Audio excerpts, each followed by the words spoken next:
Ciao Maurizio, è bellissimo rivederti dopo tanti anni, caspita, ti vedo in Piacere, ma io, formissimo.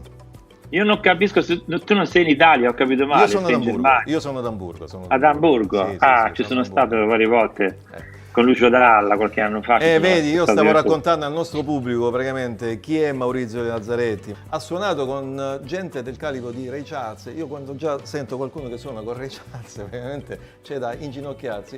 Oppure, naturalmente, 20 anni di Festival di Sanremo. Il primo Festival di Sanremo fu quello con Raffaella Carrà, no?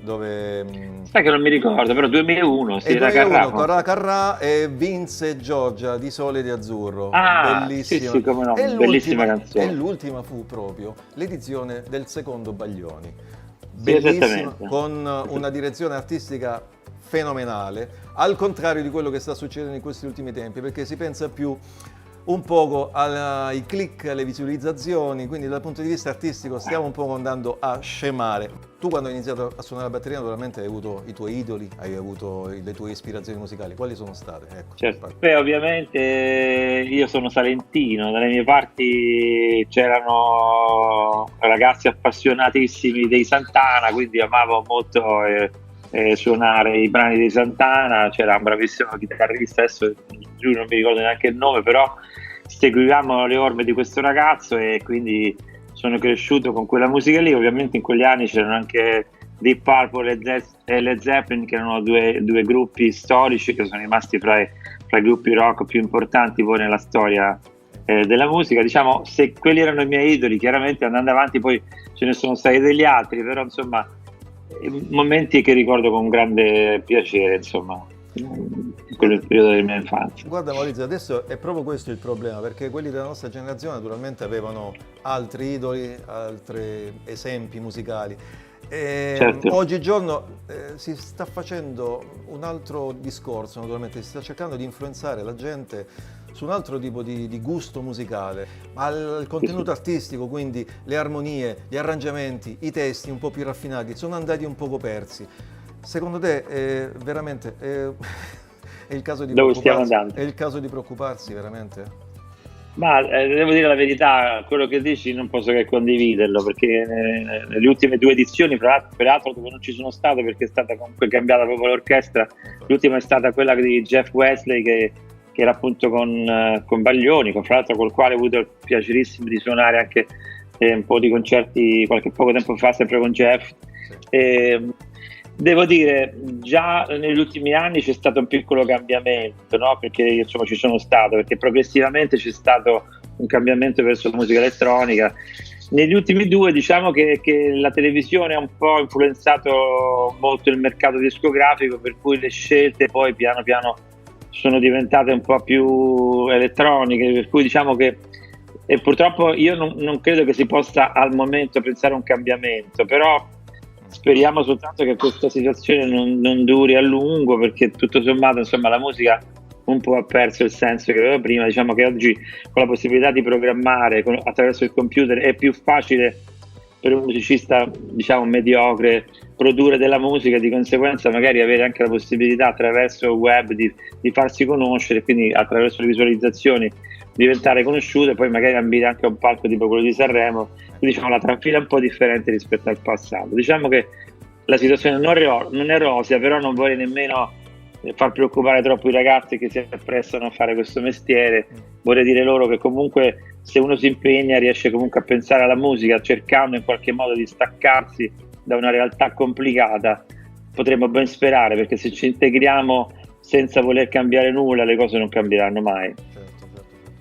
Assolutamente d'accordo. Quindi come docente tu insegni praticamente Io al... insegno a Milano, insegno al Conservatorio di Milano, sono già diversi anni, quest'anno ho anche la cattedra di ruolo, quindi insomma è il mio conservatorio, ne vado anche molto fiero perché probabilmente, anzi in Italia è sicuramente il conservatorio più importante, però è anche uno dei più importanti che abbiamo in Europa, quindi per me è un motivo di grande orgoglio, insomma, veramente. In ogni caso non manca a nuovi talenti, insomma possiamo ben sperare che dico, i No, sicuramente i ragazzi ci insomma, sono molti giovani, ci sono molti ragazzi giovani bravi che stanno crescendo, che hanno voglia di fare, e non tutti sono così presi dal web, così dalla necessità di esporsi. C'è gente che vuole crescere e poi chiaramente il fatto di diventare famosi è una conseguenza, però diciamo c'è una fascia di ragazzi che hanno la testa a posto, vogliono lavorare e poi vediamo quello che succede. Questo è già più rassicurante, perché ci stanno tanti genitori che vogliono assolutamente esporre i bambini, anche i piccoli talenti,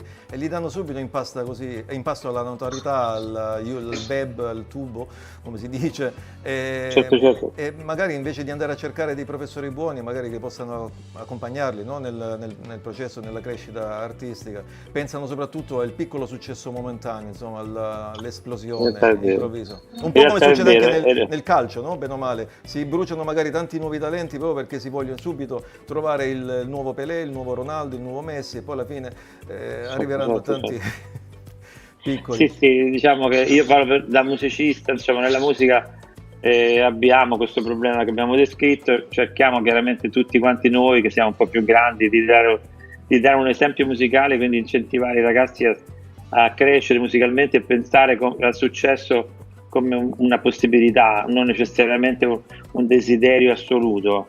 Prima di tutto bisogna imparare a suonare, studiando, proponendo della buona musica, e il successo può diventare una conseguenza di un lavoro fatto bene. Se invece noi come obiettivo abbiamo il successo, probabilmente bypassiamo tutto quello che c'è prima. Infatti. E in molti casi succede quello che stiamo vedendo, insomma. Chiaro. Le soddisfazioni si possono anche raggiungere naturalmente in maniera diversa, non semplicemente stando lì, insomma, in prima persona, in primo piano. Tu sei stato sempre accompagnato dai più grandi del mondo e ripeto, ho fatto del mio meglio, dai. C'è da essere naturalmente orgogliosi. Grazie. Hai un aneddoto particolare, una storiella curiosa particolare riguardo al Festival di Sanremo? Adesso, vabbè, potresti scrivere libri, naturalmente. 20 anni. Esattamente. Guarda, ne ho talmente tanti che sarebbe difficile documentarli, però te ne dico uno in particolare che spesso mi viene in mente, perché prima hai parlato di click, chiaramente tu penso che intendessi quelli del web, ma ci sono dei click riferiti al click del metronomo che l'orchestra ha in cuffia quando suona. Mi capitò diversi anni fa, ormai, quando c'era un cantante che si chiama Povia, non so se tu lo conosci, perché è un cantante che fece quando i bambini fanno bravissimo. L'anno dopo quel brano lui fece un altro brano che si chiamava Vorrei avere il becco. Vorrei avere il becco era una canzone che praticamente cominciava con il verso di un piccione, e su questo verso partiva il count che mandava avanti le sequenze, eccetera eccetera. Ora la batteria entrava nella seconda strofa, non nella prima strofa, di conseguenza io, insomma, nella prima parte non dovevo suonare, ma chiaramente dovevo stare attento, perché nel momento in cui sarei dovuto entrare era il click che mi diceva dove dovevamo andare, perché il loop che suonava prima spariva. Ora, nel momento in cui parte, durante la diretta, nel momento in cui parte il brano, in realtà succede un episodio molto particolare che la gente non ha mai saputo, perché ovviamente in onda non se ne è capito nulla. Praticamente questo click non è partito perché un violinista accidentalmente aveva messo la custodia del violino sulla fader e aveva staccato un jack che collegava il click a tutta l'orchestra. Di conseguenza in quel momento bisognava prendere una decisione, cioè se suonare senza click, cosa che sarebbe stata davvero un disastro, perché comunque c'erano alcuni riferimenti sulle sequenze, ma non c'era un beat molto preciso, oppure se non staccare direttamente tutte le sequenze ed evitare per un sacco di cose che erano registrate, perché già allora c'erano parecchie robe che insomma suonavano insieme all'orchestra. In quel momento io, rivolgendomi al programmatore, gli ho detto di spegnere il computer. Lui non se ne sentiva di fare questo, perché era ovviamente, per lui era il primo Sanremo, sentiva la responsabilità del ruolo, dice: se io stacco il computer vanno via cori, vanno via archi, un sacco di strumenti, come facciamo?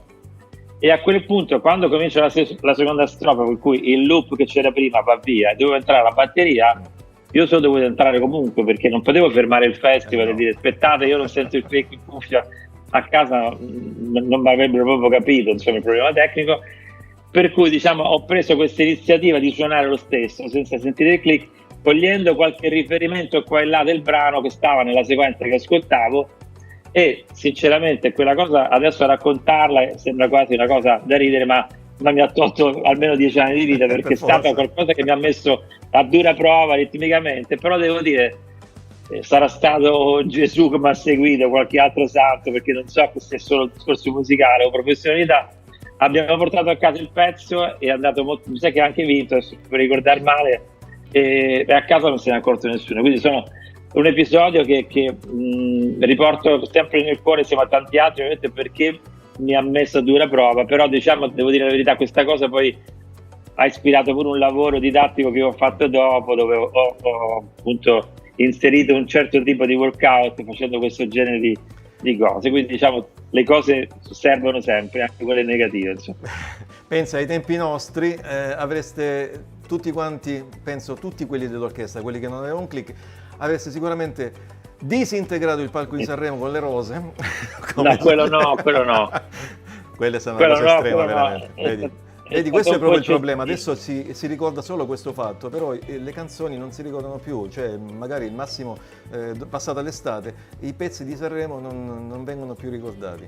L'altra cosa bellissima da ricordare è ancora presente naturalmente in video, sull'ultima edizione dove hai suonato tu con Baglioni, subito la prima serata, sul pezzo Via, dove c'erano anche i ballerini sul palco, naturalmente un grandissimo solo di Maurizio, veramente. Ma io voglio dirti una cosa, mi fa piacere che tu abbia detto questa cosa, perché tra le tante cose tu mi chiedevi un episodio di Sanremo, però io voglio dirti una cosa che tu mi chieda o no, ti dico la verità, se no non avrei motivo di dirti una bugia. Se ti va posso spiegarti com'è andata per quel pezzo lì. Allora, durante le prove del festival si provano un sacco di cose, diversi cantanti fanno le prove, poi ci sono gli ospiti, eccetera, eccetera. Diciamo che questo brano era stato previsto, però in realtà non c'era mai il tempo di provarlo, anche se insomma è un pezzo che conosciamo tutti, però sai, un'orchestra non è che può farlo senza provare. Succede che praticamente quel giorno lì della diretta noi avevamo previsto di fare una prova lo stesso giorno, il pomeriggio, per andare poi in onda la sera. Per un motivo che non ti sto a spiegare, le prove si dilungano al punto che non si riesce a provare questo pezzo. Ora, mancava di lì a poco, alla fine delle prove, entrano i carabinieri, perché i carabinieri fanno la bonifica del teatro. Sì. La bonifica del teatro vuol dire che entrano con i cani e fanno l'ispezione per vedere con i cani antiesplosivi, sai, fanno queste cose qui, per sicurezza lo fanno sempre.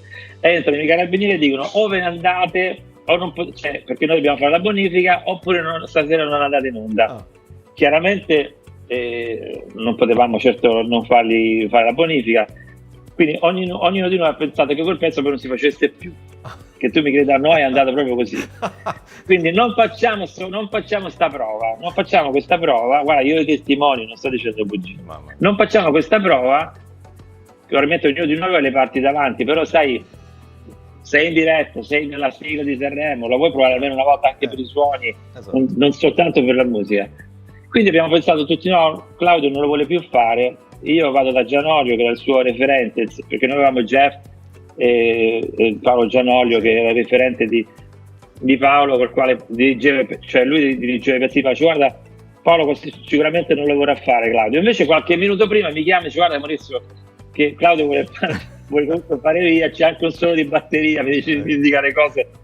E io ti posso dire che alla fine è andata bene, è stata anche una bella cosa, mi sono divertito, però è stata anche quella una dura prova, perché è andato esattamente come ti ho descritto, non mi sono inventato nulla, è solo che davvero sono situazioni in cui non ti puoi tirare indietro, insomma le cose devono andare, show must go on, come si dice, quindi tu devi necessariamente trovarti sul palco, quindi mi fa piacere ricordare questo episodio che mi è venuto in mente adesso. Poi il cuore pulsante di quelle edizioni era tutto salentino, perché alle percussioni c'era anche naturalmente un altro Salentino, c'era Alessandro, c'era pure. E quindi giorni fa. Senza i due veramente sarebbe successo ben poco su quel palco.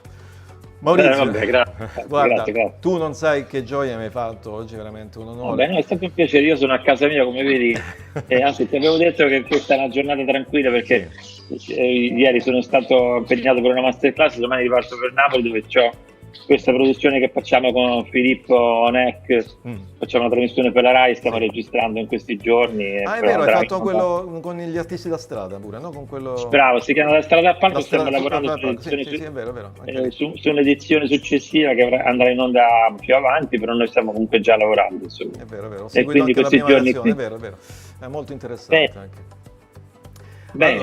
Bene, allora un grande applauso di nuovo a Maurizio. Grazie. Ciao Maurizio, ciao, grazie.